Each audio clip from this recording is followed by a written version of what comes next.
Hello, my little love. Did you have a good day today? I hope something made you smile. Now take a slow breath, relax your shoulders, and let your mind get soft and quiet. It's time for a gentle bedtime story. Tonight, as the stars begin to twinkle softly in the dark velvet sky, and the moon rises gently over the sleeping world, I want to share with you a peaceful tale called Little Red Riding Hood. But this is a very gentle version, where everything is safe and calm and full of kindness, where every moment feels warm and protected.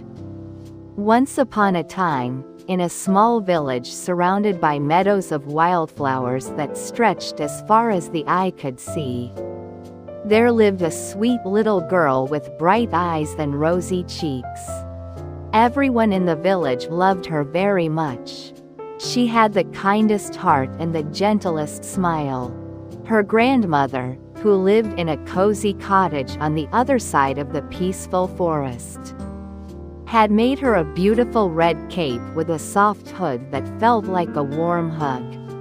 The cape was made from the finest wool, dyed a deep red color like ripe strawberries, and lined with soft fabric that kept her warm on cool days. The girl wore it every single day because it made her feel warm and loved and safe. And so, everyone in the village began to call her Little Red Riding Hood, and she loved that name very much. One peaceful morning, when the sun was just beginning to rise and shine gently through the kitchen window, making everything glow with soft golden light, Little Red Riding Hood's mother was preparing breakfast. The smell of fresh bread filled their small house, warm and comforting. Her mother smiled at her and said softly, "My dear, would you like to visit grandmother today? She hasn't been feeling very well, and she would love to see your sweet face. Your visit would make her so happy." Little Red Riding Hood's face lit up with joy. She loved visiting her grandmother's cozy cottage more than almost anything in the world. Her grandmother always had the best stories to tell, and her cottage always smelled like cinnamon and honey and warmth. Her mother prepared a beautiful basket with great care, choosing only the best things. There were fresh bread rolls that had just come out of the oven, still warm and smelling like comfort and home. A jar of golden honey that caught the morning light and glowed like liquid sunshine. Some soft creamy butter that her mother had churned herself. A small wedge of cheese, wrapped in cloth, and a few apples that gleamed bright red in the morning light, so shiny you could almost see your reflection in them. Her mother also added a small bunch of grapes, some nuts wrapped in paper, and a jar of homemade berry jam. She covered everything with a clean checkered cloth to keep it fresh and safe.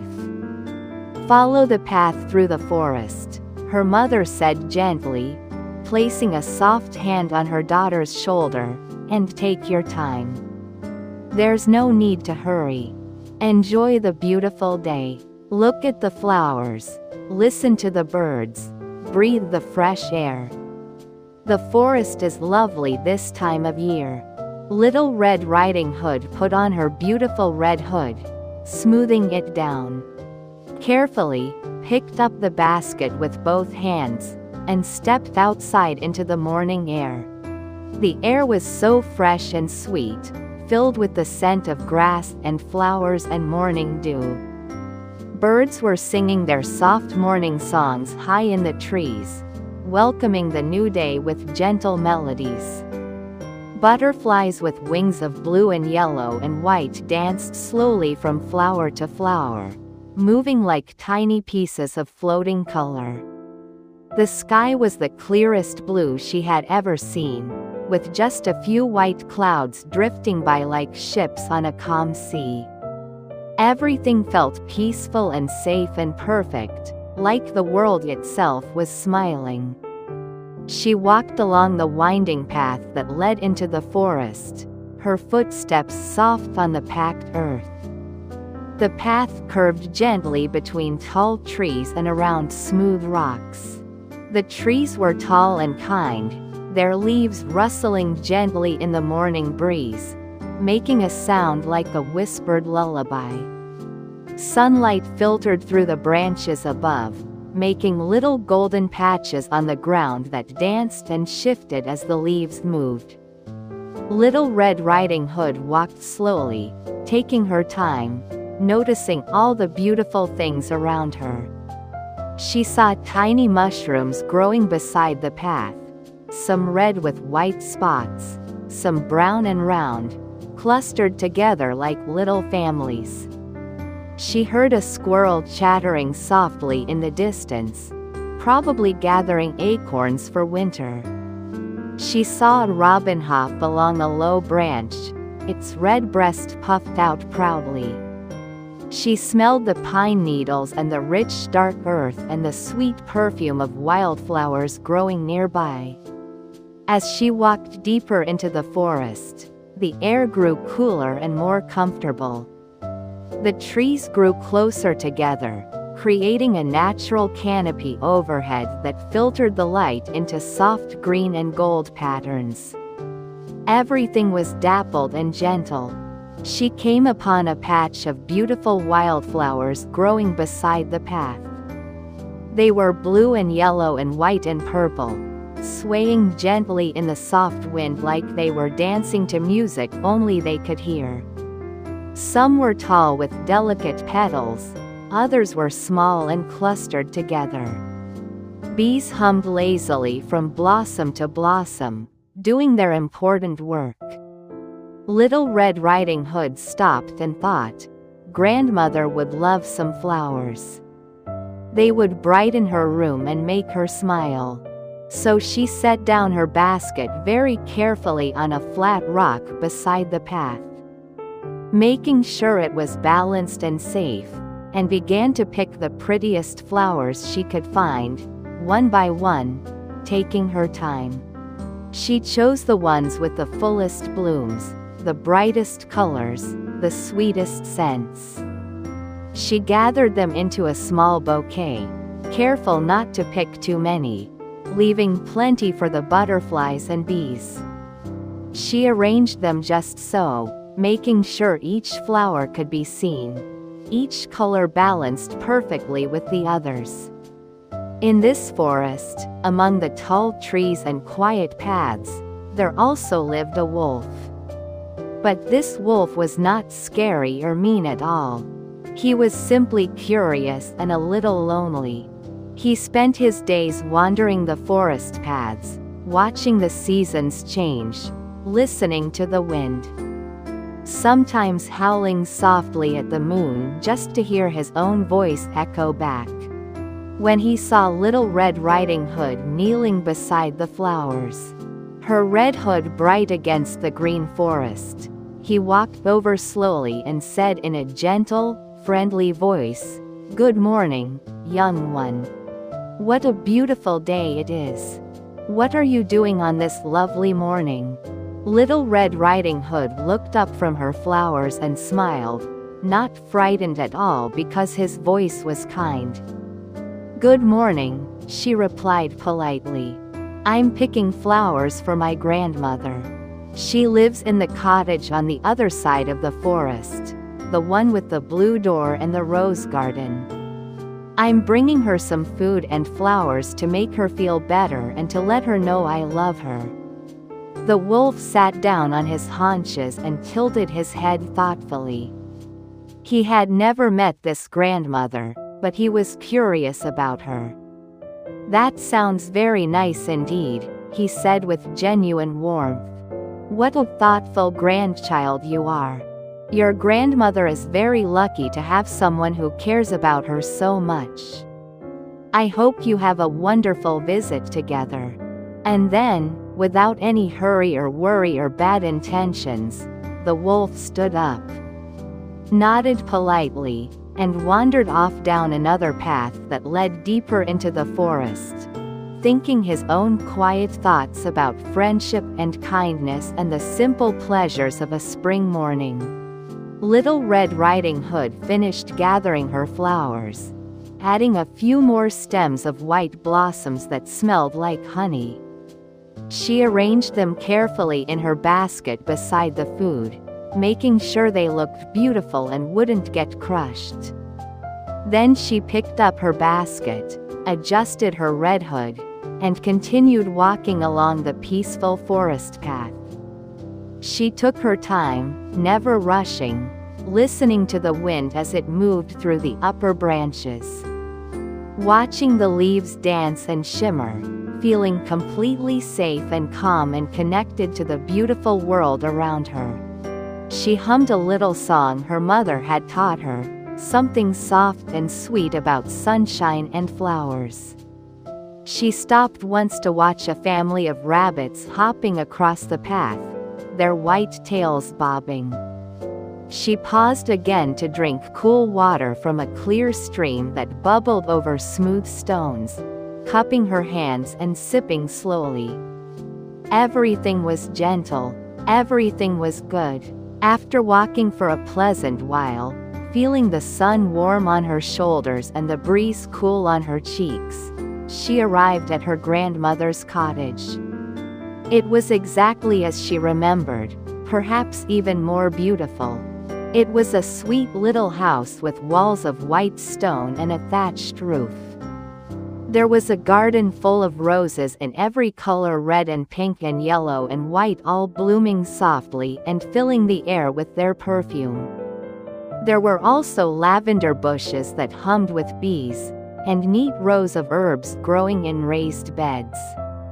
A wooden door painted soft blue stood at the center of the cottage, with a brass knocker shaped like a bird. Window boxes overflowed with geraniums and trailing ivy. A stone path led from the forest edge to the front door, lined with smooth pebbles. Everything about the cottage felt welcoming and loved. Little Red Riding Hood walked up the path slowly, admiring the roses, and knocked gently on the blue door. "Grandmother, it's me," she called softly, her voice warm with love. "Come in, my dear," came her grandmother's familiar voice from inside, warm and gentle as always. Little Red Riding Hood lifted the latch and opened the door slowly. It swung open with a soft creak. The cottage was exactly as cozy and wonderful as she remembered. Soft afternoon light streamed through the windows, making everything glow. The room smelled like lavender and tea and old books. There was a comfortable chair by the window with embroidered cushions. There was a small table with a lace cloth. There were shelves with jars and books and little treasures. A fire crackled softly in the stone fireplace, just enough to take the chill from the air. Her grandmother was sitting in her favorite chair by the window, wrapped in a soft wool shawl in shades of blue and green, smiling with so much love that her whole face wrinkled with joy. "Oh, how wonderful to see you, my precious child," her grandmother said, her eyes twinkling like stars. Little Red Riding Hood rushed over carefully, trying not to spill anything from her basket, and gave her grandmother the gentlest, warmest hug. Breathing in the familiar scent of her lavender soap and peppermint tea and something sweet and comforting that had no name but just meant, "Grandmother." She showed her the basket of food, unwrapping the cloth to reveal all the good things inside, and then presented the beautiful bouquet of wildflowers with both hands, like a treasure. "You are so thoughtful and kind, my sweet child," her grandmother said, her voice thick with emotion and happiness. "These flowers are absolutely beautiful, and this food looks delicious. You've made this old woman very happy today. Let's have some bread and honey together and talk about everything." And so they sat together at the small wooden table by the window, the one that caught the best afternoon light, eating slowly and peacefully. They spread the soft butter and golden honey on the warm bread. They shared the apples, cutting them into slices. They talked about the village and the weather and the flowers in the garden. Her grandmother told stories about when she was young, about adventures she'd had and people she'd known. Little Red Riding Hood told her about school and her friends and a bird's nest she had found. They laughed together, soft, gentle laughter that felt like music. Time moved slowly, the way it does when you're with someone you love, when there's nowhere else you need to be.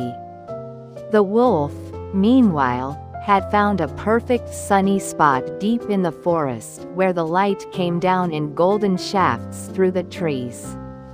He lay down on a bed of soft moss, circled 3 times the way wolves do, and settled in for a peaceful afternoon nap.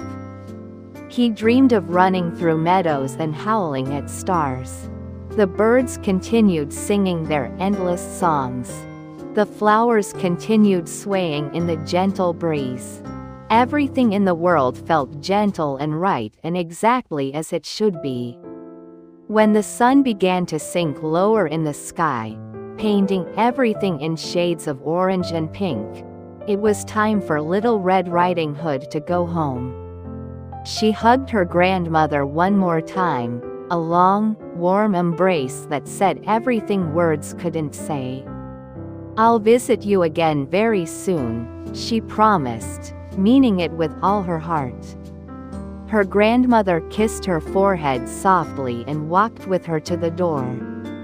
Then stood in the doorway waving as Little Red Riding Hood walked back down the stone path toward the forest. "Be safe, my darling," her grandmother called. "I love you so much." Little Red Riding Hood waved back and entered the forest once more. The sun was beginning to set now, painting the sky in soft shades of pink and orange and purple, like a watercolor painting. The forest was quieter now, settling down for the evening. Birds were returning to their nests.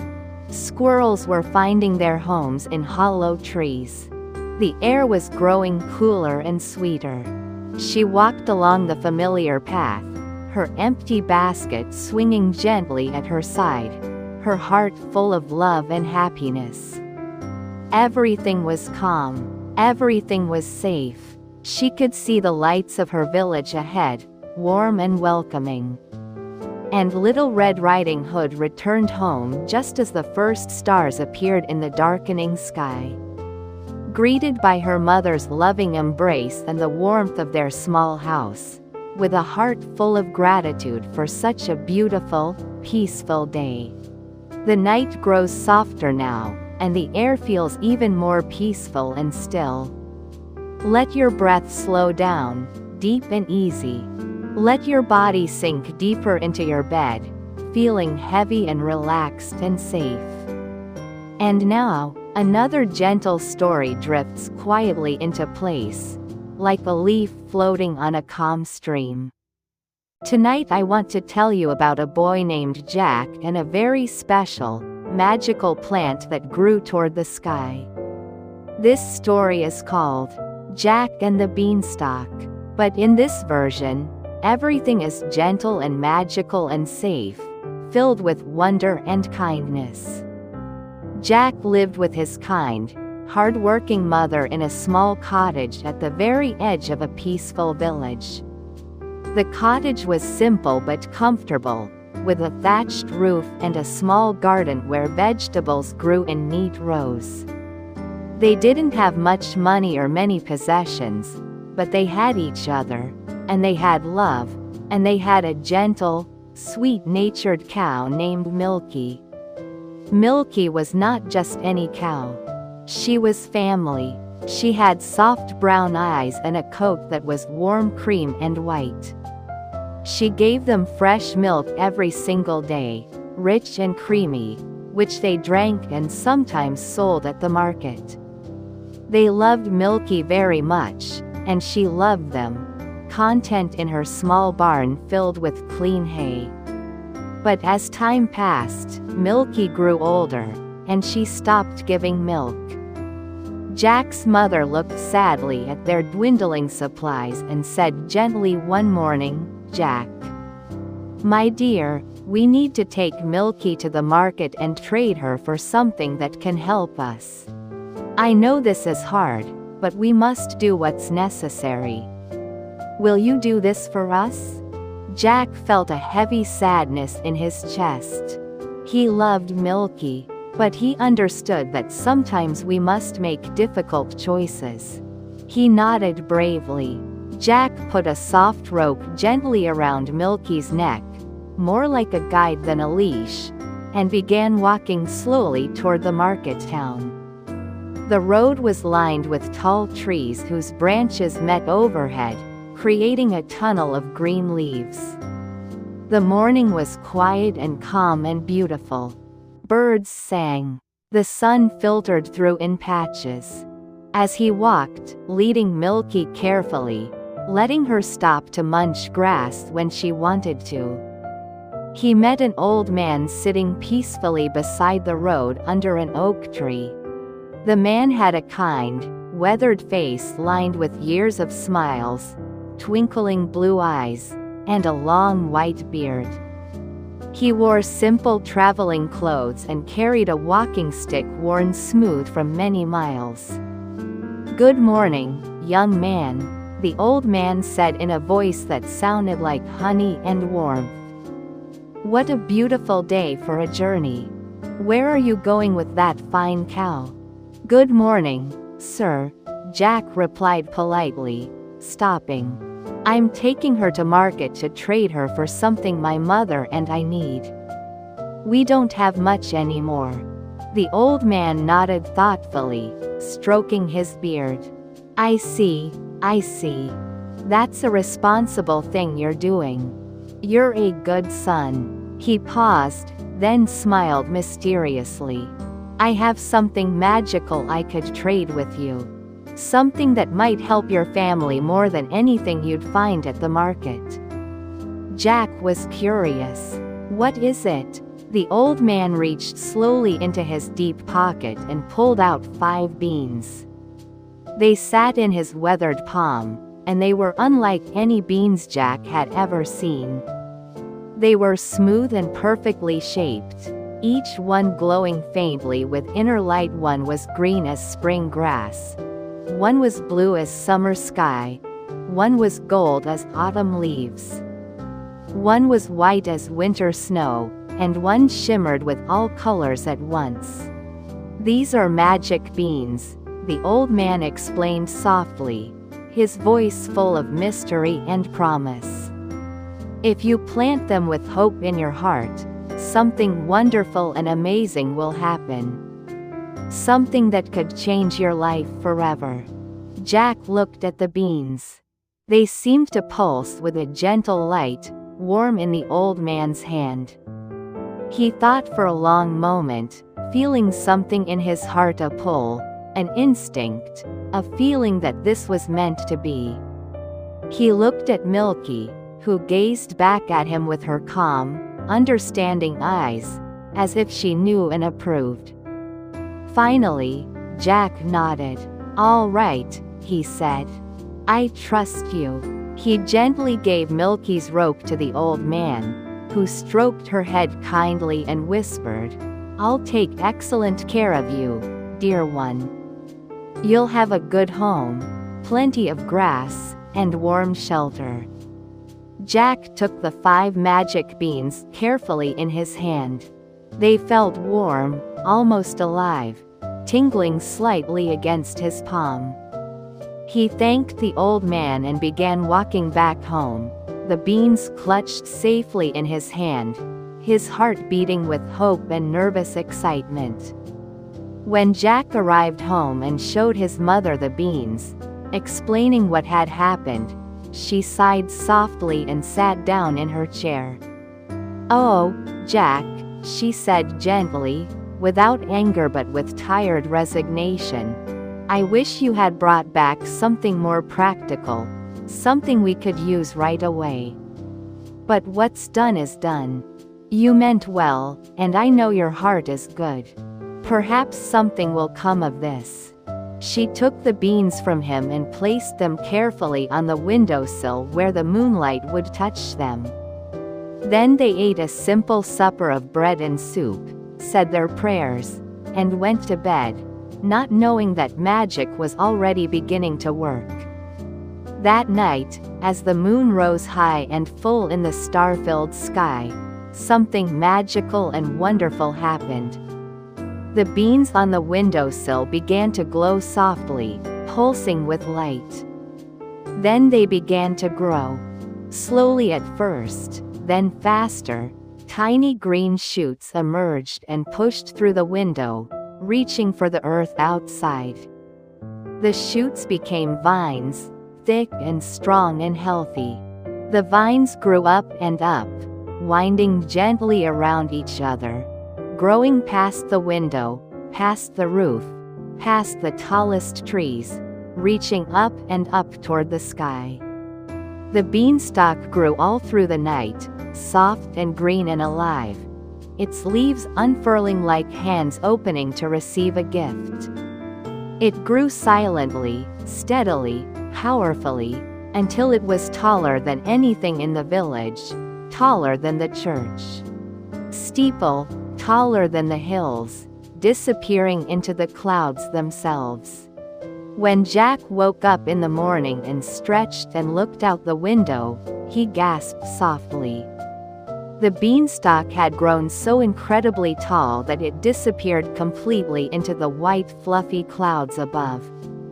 It was thick and strong, as wide as a large tree trunk, with big soft leaves the size of dinner plates and curling tendrils that wrapped around the main stalk. The bark was smooth and greenish-brown, easy to grip. Jack felt a gentle pull of curiosity deep in his chest, a call to adventure, a whisper that said, "Climb, discover, see what wonders await." He ran to tell his mother. She came to the window and stared in amazement. "It's incredible," she whispered. The old man was telling the truth. These truly were magic beans. "I want to climb it," Jack said, his eyes shining with excitement. "I want to see where it goes." His mother looked worried, her hand on her heart, but she also saw the determination and wonder in her son's eyes. She trusted him. "Be careful, my dear," she said, hugging him tightly. "Be safe and come back to me." Jack hugged her back, promised he would be careful, ate a quick breakfast of bread and cheese for strength, and then went outside to the base of the enormous beanstalk. He looked up, shading his eyes against the sun, seeing it disappear into the clouds far above. He took a deep breath, placed his hands and feet on the stalk, and began to climb. He climbed slowly, steadily, hand over hand, foot over foot, finding the rhythm of it. The beanstalk was easy to hold onto, with plenty of leaves and stems to grip. As he climbed higher, the world below became smaller and quieter. He could see his cottage shrinking, then the whole village, then the fields and forests spreading out like a patchwork quilt. He climbed through layers of cool air. Birds flew past him, curious about this boy climbing a magical beanstalk. He climbed past the treetops, past the hills, higher and higher. Then he entered the clouds. Everything became white and soft and damp. He couldn't see anything except the misty whiteness all around him. The clouds felt cool against his skin, like walking through gentle fog. He kept climbing, trusting that something wonderful waited above. He climbed for what felt like a long, peaceful time, his muscles working steadily, his breath even and calm, his heart full of wonder and anticipation. Finally, after climbing for so long, he emerged from the top of the clouds into brilliant sunlight. And there, stretching out before him above the cloud layer, was a land he had never seen before, a world he never knew existed. It was a wide, open meadow filled with the softest grass he'd ever seen, grass that glowed gently with a silvery green light. Flowers grew everywhere, huge flowers as tall as trees, in colors that had no names, colors he'd never imagined. Everything felt dreamlike and magical, bathed in a light that was clearer and purer than the light below the clouds. The air smelled sweet, like honey and cinnamon and fresh rain. In the distance, Jack saw a beautiful castle made of white stone that seemed to glow from within. With tall towers and graceful arches and windows that sparkled like diamonds. Jack stepped off the beanstalk onto the soft grass of this skyland, his feet sinking slightly into the cushiony ground. He walked slowly toward the castle, looking around in wonder at everything. The flowers hummed with their own music. Butterflies the size of birds floated by on iridescent wings. Small streams of crystal clear water ran through the meadow, babbling peacefully. Everything was more beautiful, more vivid, more alive than anything he'd known before. As he got closer to the castle, he saw that the door, a massive door made of carved wood and inlaid with silver, was open, as if waiting for him. He stepped inside carefully, respectfully, his footsteps echoing softly. The castle was grand but peaceful. There were tall windows that let in golden light that seemed to come from everywhere and nowhere at once. There were soft rugs on the polished stone floor in patterns of deep blues and golds. Tapestries hung on the walls showing scenes of stars and forests and magical creatures. Everything was quiet and still and beautiful. Then Jack heard footsteps, gentle but heavy, like distant thunder. A giant woman appeared from around a corner. She was very, very tall. Her head nearly touched the high ceiling, but her face was incredibly kind. She had rosy cheeks, warm brown eyes, gray hair pulled back in a bun, and she wore a simple dress of soft fabric. When she saw Jack, her face broke into a gentle smile. "Oh, hello, little one," she said in a voice that was deep and booming but also warm and motherly, like distant bells. "What brings you here to our land above the clouds? It's been so long since we've had a visitor." Jack felt no fear, only curiosity and respect. "I climbed the beanstalk, ma'am," he said politely. "It grew from magic beans. I was curious to see where it led." The giant woman chuckled softly, a sound like distant rolling thunder. "Well, you are very brave and very curious. Those are good qualities. My husband is resting now in his chamber. He's very old and sleeps much these days, but you are very welcome here.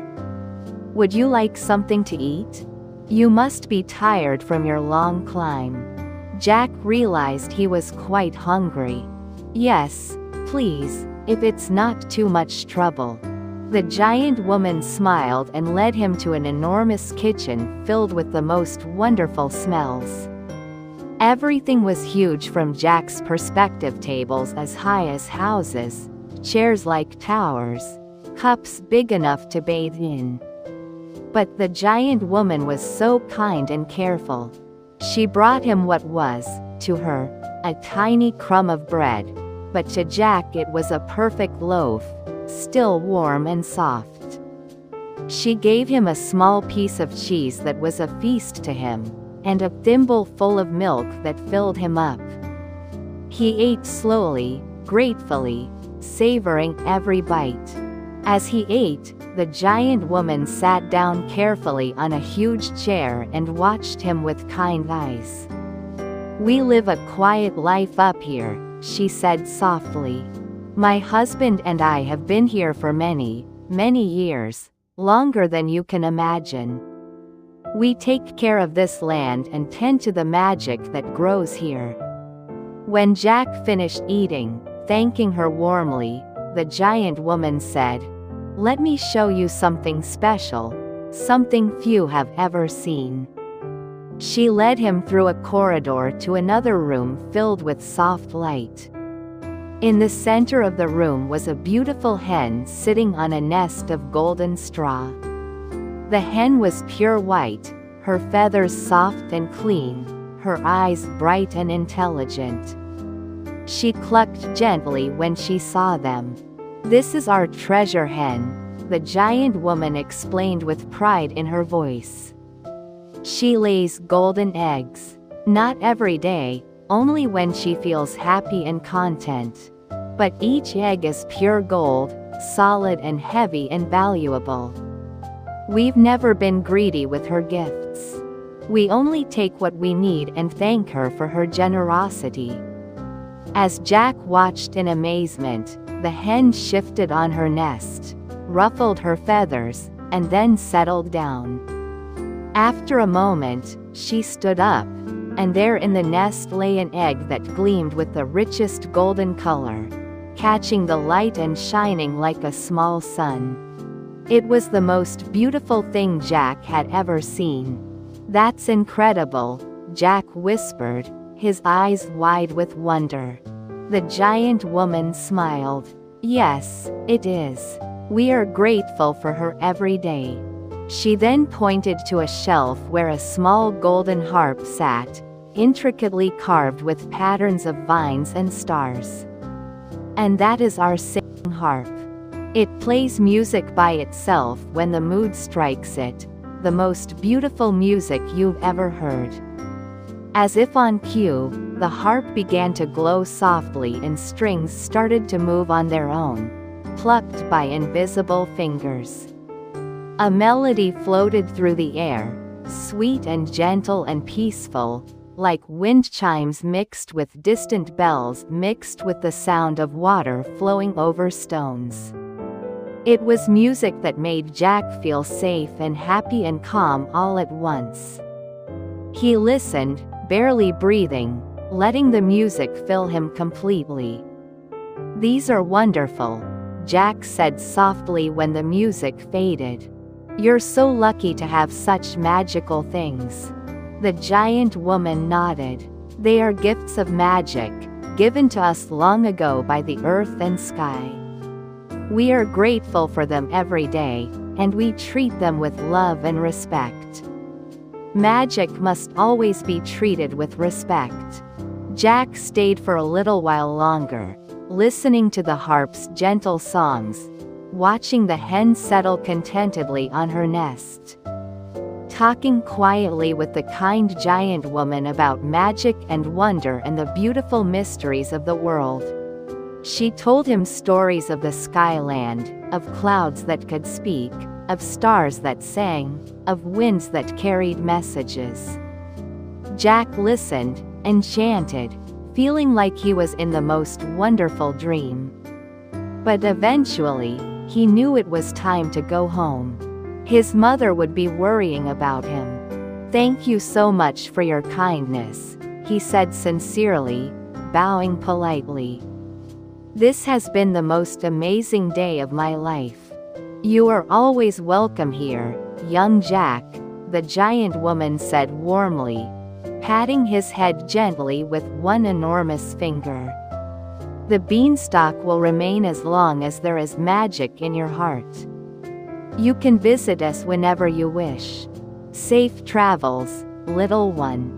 Jack walked back through the castle, out the door, across the meadow of glowing grass and impossible flowers, back to the beanstalk.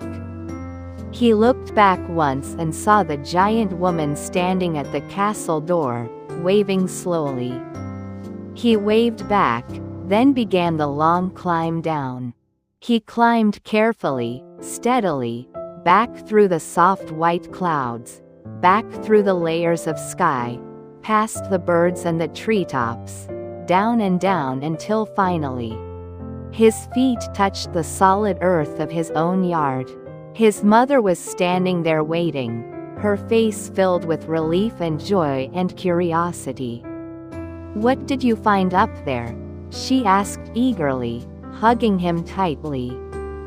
Jack told her everything about the skyland and the castle, the kind giant woman, the hen that laid golden eggs, the harp that played by itself. His mother listened with wonder, her eyes growing wide. "What a magical adventure," she said, holding him close. "And you are safe.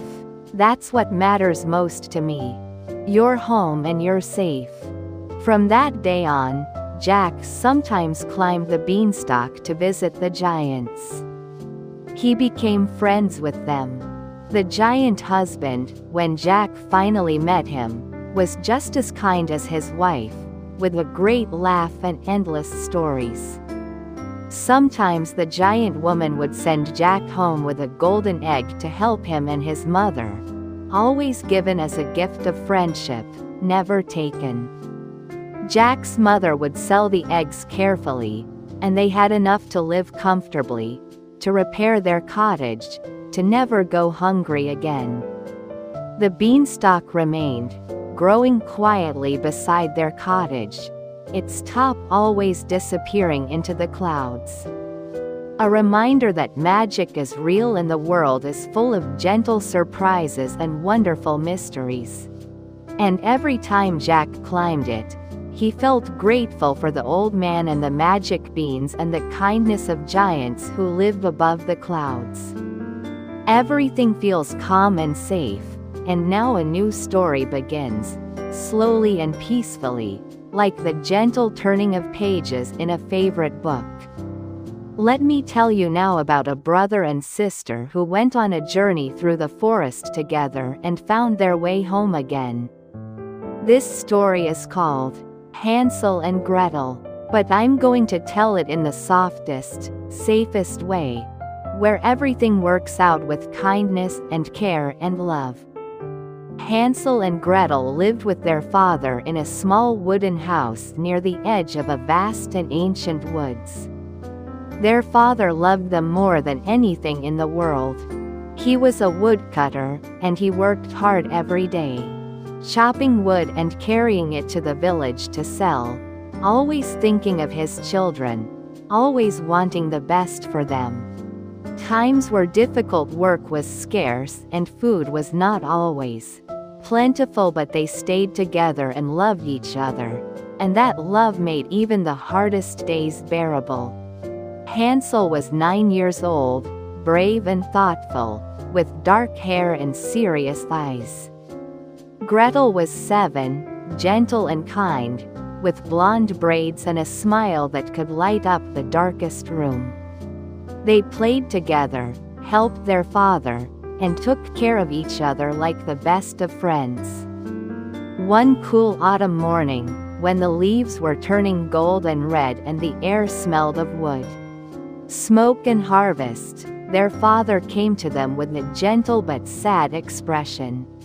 "My dear children," he said softly, "I must go deep into the forest today to find good wood to sell.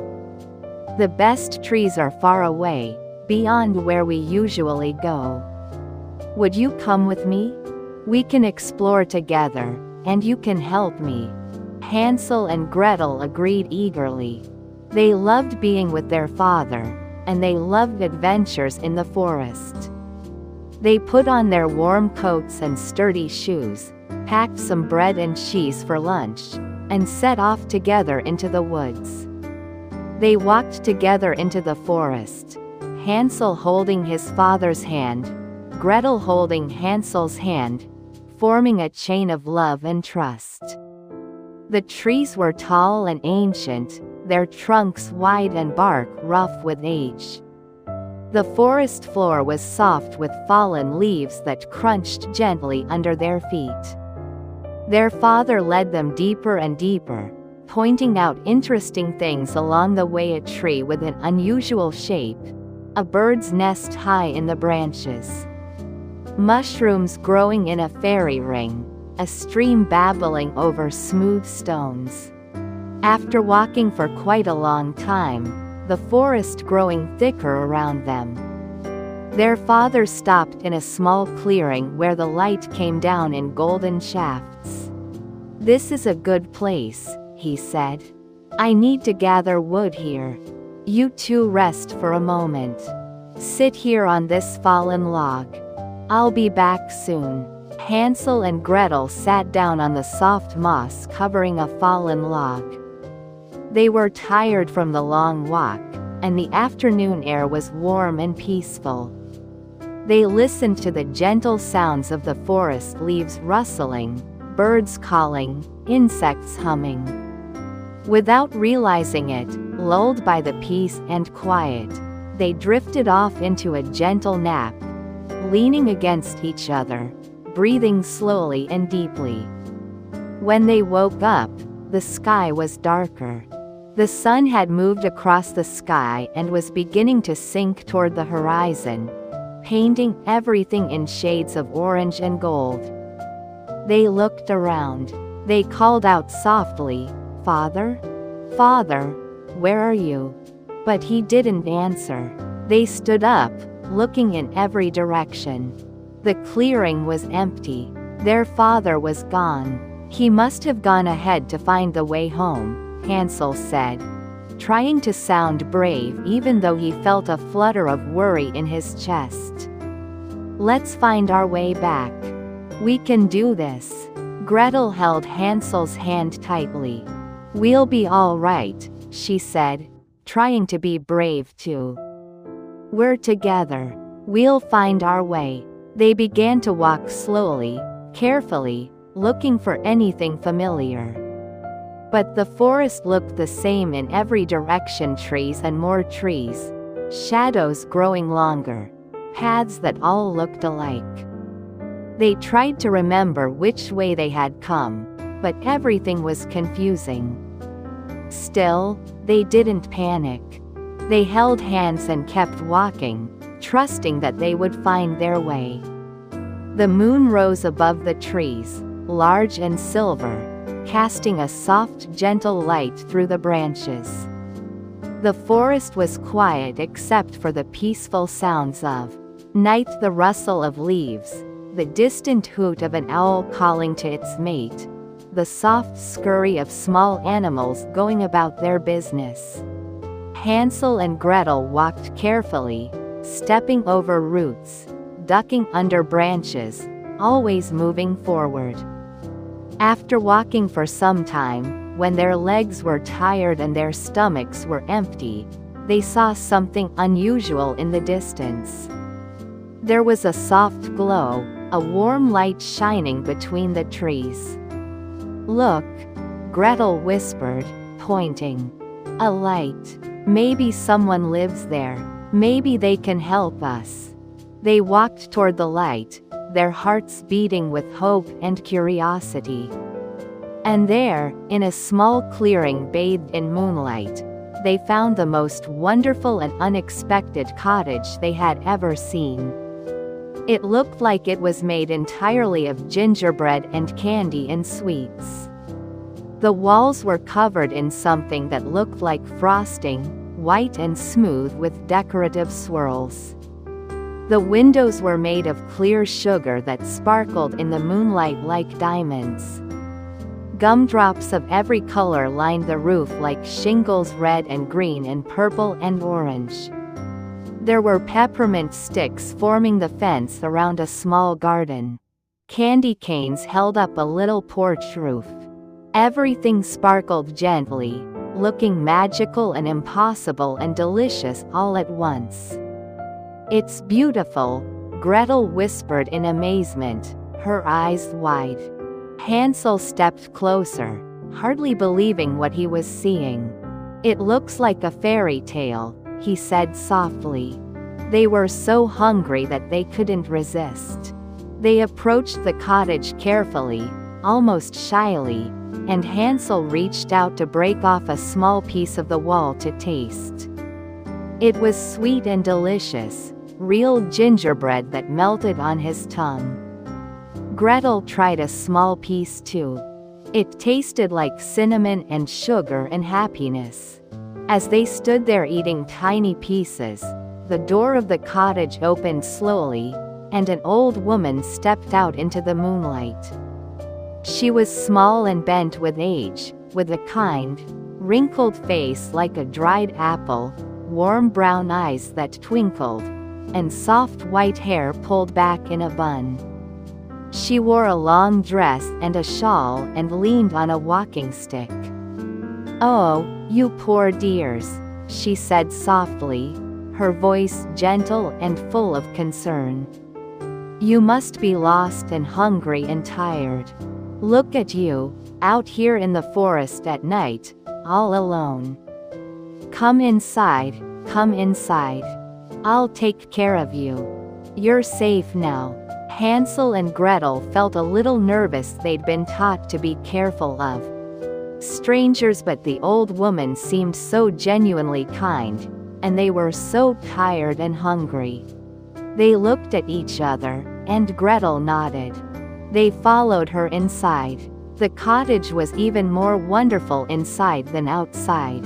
It was cozy and warm, with a fire crackling gently in a stone fireplace, filling the room with soft light and warmth. There were comfortable chairs with embroidered cushions. There were shelves lined with jars of colorful candy and preserves.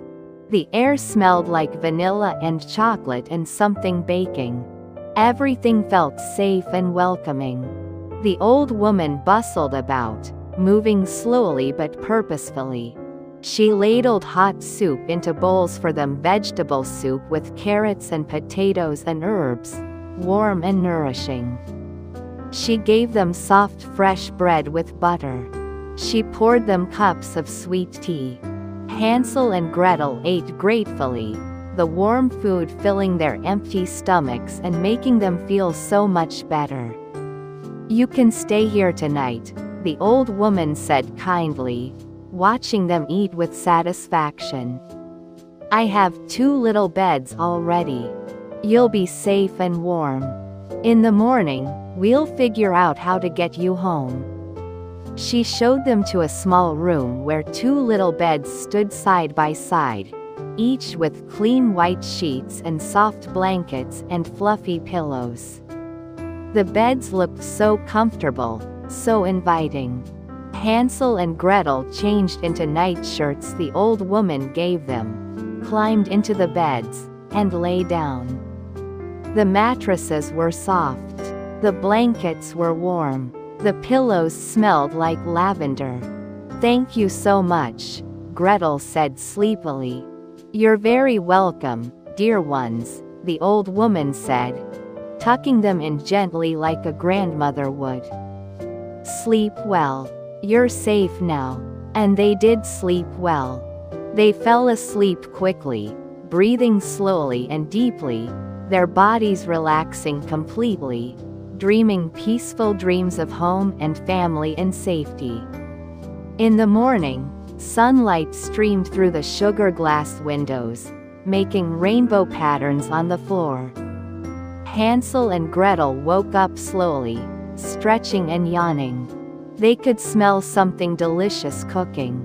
They got dressed and came out to the main room where the old woman was making breakfast pancakes with syrup, fresh berries, warm milk. "Good morning, little ones," she said cheerfully. "Did you sleep well?" "Very well, thank you," Hansel said politely. They sat at the small table and ate breakfast together. The old woman was cheerful and talkative. She told them stories about living in the forest, about the animals she saw, about the seasons changing. "I live here all alone," she said with a slight note of loneliness in her voice. It's so nice to have visitors, to have young voices in my home. Would you like to stay a little longer? Just for a day or two? I could use the company, and I'll make sure you get home safely." Hansel and Gretel looked at each other. The old woman was kind. The cottage was comfortable, and they weren't exactly sure how to find their way home on their own. "All right," they agreed. "We'll stay for a little while." And so they did. They stayed with the old woman for several peaceful days. They helped her in her garden, picking vegetables, tomatoes and squash and beans. They helped her gather herbs that grew wild around the cottage. They played quiet games. They listened to her stories about the old days, about magic and forests and the simple pleasures of life. The old woman enjoyed their company immensely, and they could see how happy it made her to not be alone. She fed them well, taught them little things about cooking and gardening, showed them how to identify different birds by their songs. But after a few days, Hansel and Gretel began to miss their father terribly. They thought about him constantly, wondering if he was worried, wanting to see him again, wanting to go home to their own beds and their own things. "We should go home now," Hansel told the old woman gently during breakfast one morning. "Our father will be very worried about us. He must be searching for us."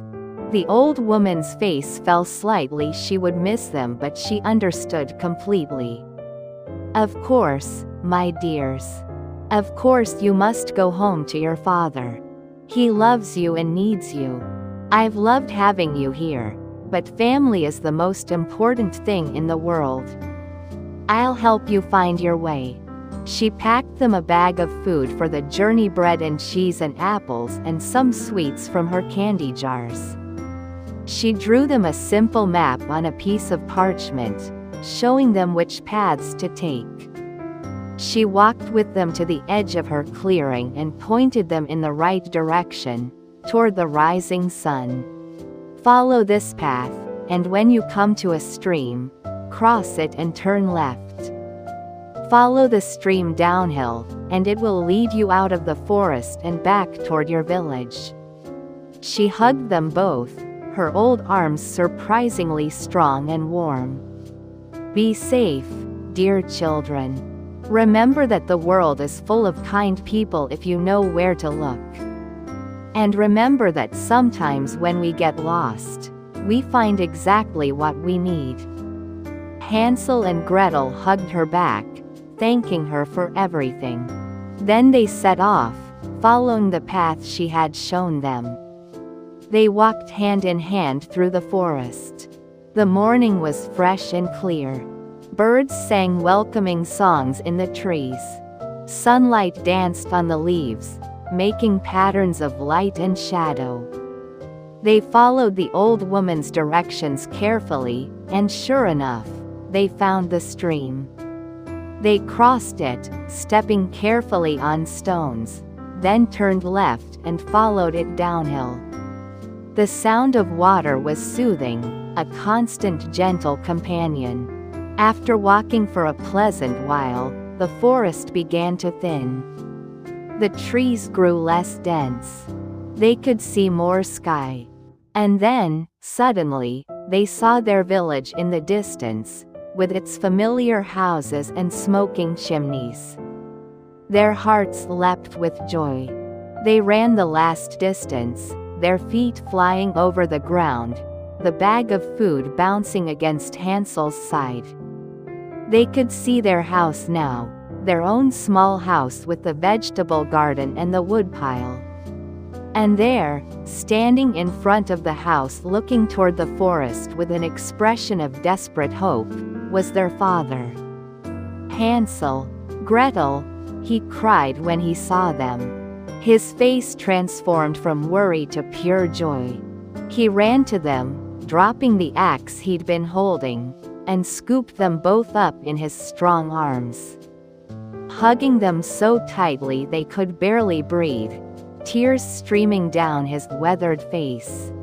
My children, my precious children. I've been looking for you everywhere. I was so worried. I thought I'd lost you forever. We're home now, Father, Gretel said, hugging him back with all her might. We're safe. We're together again. I'm so sorry, their father said, his voice breaking with emotion. I was gathering wood, and when I came back to the clearing, you were gone. I searched and searched, calling your names until my voice was raw. I've barely slept, spending every moment looking for you. It's all right, Father, Hansel said. We understand. We found our way back. And we met a kind old woman who helped us. They went inside together, and their father made them a warm meal even though his hands were shaking with relief. They told him about getting lost, about the candy cottage, about the kind old woman who had fed them and sheltered them and helped them find their way home. Their father listened with wonder, shaking his head in amazement. That night, they all slept in the same room, their father not wanting to let them out of his sight. They slept peacefully in their own beds, grateful to be home, grateful to be together, grateful for the adventure. But even more grateful for the safety of home and family. The forest outside was quiet and still, and the stars watched over them through the window like gentle guardians keeping them safe. The night is growing even quieter now, and your body is sinking deeper into rest, feeling heavy and warm and completely relaxed. One more gentle story remains, soft and calm and full of peace and hope. Let me tell you about a little duckling who felt different from everyone around him, but learned something beautiful and important about himself and about growing and about belonging.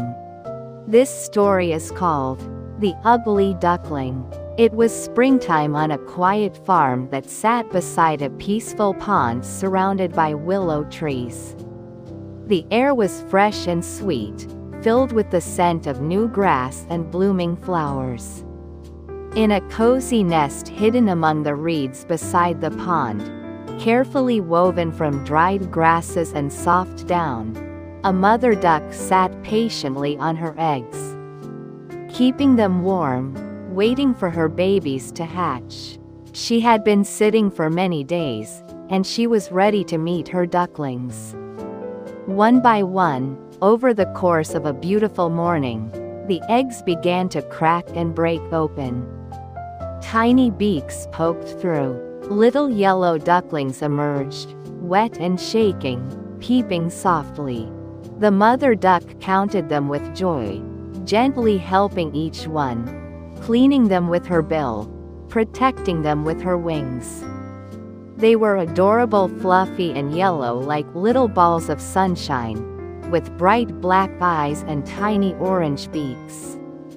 But there was one egg left, larger than all the others, sitting alone in the nest. The mother duck looked at it curiously but waited patiently. Finally, after what seemed like a very long time, the last egg began to crack. The shell broke away piece by piece, and out came a duckling who looked very different from all the others. He was much bigger, for one thing almost twice the size of his brothers and sisters. His feathers were gray instead of yellow, a soft silvery gray like storm clouds or river stones. His beak was shaped a little differently. His legs were longer. He looked around with wide, confused eyes. The mother duck looked at him for a long moment, then smiled with love. "You're here at last," she said softly, nuzzling him gently. "Welcome, little one. Welcome to the world." The gray duckling looked around at his brothers and sisters. They were all fluffy and yellow and small and identical. He looked down at himself. He was gray and big and different. Why don't I look like them? He wondered quietly, feeling confused and a little worried. But his mother wrapped her wing around him, and he felt warm and loved. The next morning, the mother duck led all her ducklings to the pond for their first swim. "Come, children," she called gently. "It's time to learn about the water." One by one, the little yellow ducklings waddled after their mother, tumbling over themselves on their new legs, peeping excitedly. The gray duckling followed too, walking more carefully because his legs were longer.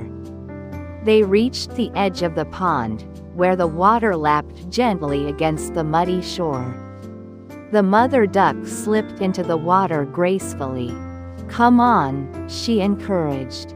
"The water is wonderful. Don't be afraid." The yellow ducklings hesitated, then one brave one jumped in splash, followed by another and another. Soon they were all paddling around, their little webbed feet working instinctively, their bodies floating perfectly. They quacked with joy and surprise. The gray duckling stood on the shore, watching. Then he jumped into a bigger splash because he was bigger. And oh, what a wonderful feeling! The water was cool and perfect. He paddled his feet, and he found that he was actually a very good swimmer, maybe even better than his brothers and sisters. He glided smoothly across the surface. The water made him feel calm and right, like he was exactly where he belonged. "Very good, all of you," the mother duck said proudly, watching her babies swim. But as the days and weeks passed, life became harder for the gray duckling. The other animals on the farm began to notice that he looked different. The other ducklings, his own brothers and sisters, sometimes waddled away without him, forming a little yellow group that didn't include him. The chickens in the farmyard clucked and whispered when he walked by. "What a strange-looking duck," they said, not quietly enough. "He's so big and gray and awkward." The gray duckling heard them, and it made his heart feel heavy and sad. "I wish I looked like everyone else," he thought. "I wish I fit in." Even the other mother ducks sometimes looked at him strangely and pulled their own ducklings away. The farm cat once said, not unkindly but matter-of-factly, "You certainly are an unusual duck." The gray duckling tried to be friendly. He tried to play with the others, to join in their games. But he always felt like he was on the outside looking in, like there was an invisible wall between him and everyone else. It wasn't that anyone was mean exactly, it was just that he was different, and different felt lonely. One quiet morning, when the sun was just rising and the farm was still mostly asleep, the gray duckling made a decision. "Maybe I'll find somewhere I belong," he said to himself. "Maybe there's a place where I fit in." He walked away slowly from the farm, away from the pond, away from his family, across the fields toward a wider world. He wandered through meadows filled with wildflowers swaying in the breeze, daisies and buttercups and clover. He rested beside streams that bubbled gently over smooth stones, drinking the cool water.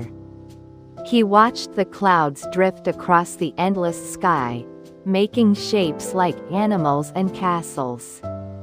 Everywhere he went, he felt alone, but he also began to notice the beauty of the world around him. He noticed the way the wind moved through the grass like invisible hands. He heard the songs of birds in the distance, complicated melodies that rose and fell. He felt the warmth of the sun on his feathers. He saw sunsets that painted the sky in colors he had no names for, deep oranges and purples and reds. He found that being alone wasn't always the same as being lonely. Sometimes, it was peaceful. Summer passed slowly. The gray duckling grew.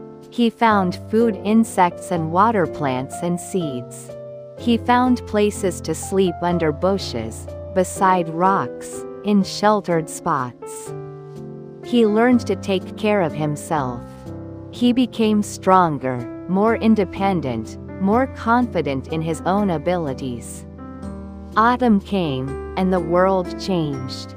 The leaves turned brilliant colors, gold and scarlet and deep orange and brown. The air grew cooler and crisper. Geese flew overhead in V formations, honking to each other, heading south for the winter. The gray duckling watched them with a strange feeling in his chest, something like longing, though he didn't know for what. He found a quiet pond surrounded by trees where he could rest and swim. The water was clear and calm. He spent his days there, watching the seasons change, watching the leaves fall one by one into the water, creating little boats that floated and spun slowly. Winter arrived. Snow began to fall, soft white flakes drifting down from the gray sky, covering everything in a blanket of white that sparkled in the weak winter sunlight. The world became quiet and still. The pond began to freeze at the edges, ice forming in delicate patterns. The duckling, who was growing bigger and stronger all the time, stayed as warm as he could by moving gently, swimming in small circles to keep a space of open water from freezing. He waited patiently for the cold season to pass, huddling against the reeds, his feathers fluffed up for warmth. It was a long winter, cold and sometimes difficult. But the duckling survived. He was tougher than he looked. He found food where he could. He sheltered from the worst storms. He waited. And then, finally, slowly, spring returned. The snow began to melt, dripping and trickling. The ice on the pond broke up, piece by piece. Shoots of green appeared through the brown earth. Flowers bloomed again, crocuses and snowdrops pushing up through the last of the snow. The air warmed. The world woke up, fresh and new and full of possibility. The duckling, who was no longer really a duckling anymore, felt different. He felt much bigger, much stronger. His wings felt powerful. He stretched them out and found they were large and white and strong. He felt an urge to test them. He flapped once, twice, 3 times, and suddenly he was lifting off the water. Actually flying. It was the most incredible feeling, the wind under his wings, the world spreading out below him. He flew in a wide circle over the pond, his heart soaring with joy and freedom. He landed back on the water with a graceful splash. And then he saw them. A group of beautiful white birds was gliding across his pond, moving like dancers, their long, elegant necks curved gracefully. They were swans, the most beautiful creatures he had ever seen. Their feathers were pure snowy white, perfect and clean. Their movements were graceful and regal. They seemed to glow in the morning sunlight. The young bird felt drawn to them. He wanted to be near them, even though he was sure they would reject him like everyone else had. But he couldn't help himself. He swam closer, slowly, hesitantly, his heart beating fast with hope and fear. The swans saw him approaching. But instead of swimming away or looking at him strangely, they swam toward him, their faces friendly, their eyes welcoming. "Hello," they called warmly. "Hello, friend. Come join us." The young bird was confused. "Why are you being kind to me?" He wanted to ask, "Can't you see I'm ugly and different?" But one of the swans said, "You're one of us. Welcome to our family." The young bird didn't understand. He looked at the other swans, so beautiful and perfect. And then, slowly, carefully, he looked down at his reflection in the still water of the pond. What he saw took his breath away. He was no longer gray. His feathers were pure white, just like theirs. His neck was long and gracefully curved. His body was elegant and streamlined. He was a swan. He had always been a swan, from the very beginning. He had just needed time to grow, to become who he truly was. Tears of joy filled his eyes, making the reflection shimmer. "I'm like you," he whispered. "I'm really like you. You always were," the oldest swan said gently. "You just needed time to see it yourself." The other swans surrounded him warmly, accepting him completely, welcoming him with gentle touches of their bills, with soft murmuring sounds. "You belong here," they told him. "You always belonged. Welcome home." And from that day on, the young swan lived with his family on the peaceful pond. He swam every day, feeling the water hold him perfectly, feeling the sun warm his white feathers, feeling loved and accepted exactly as he was. He flew with the others, their wings moving in unison, traveling together across the sky. He had learned something important, something that he would never forget, that being different wasn't something to be sad about, it was something special. That sometimes we need time to grow into who we truly are. That everyone, in their own time, finds where they belong. And that beauty isn't about looking like everyone else, it's about becoming your truest, fullest self. He was happy. Finally, completely, deeply happy. And every time he looked at his reflection in the water, he saw not an ugly duckling, but a beautiful swan, exactly as he was always meant to be. You did well today, my little love. Now let your eyes grow heavy, and let the night wrap around you like a soft blanket. Sleep well, sweet dreams, and rest deeply.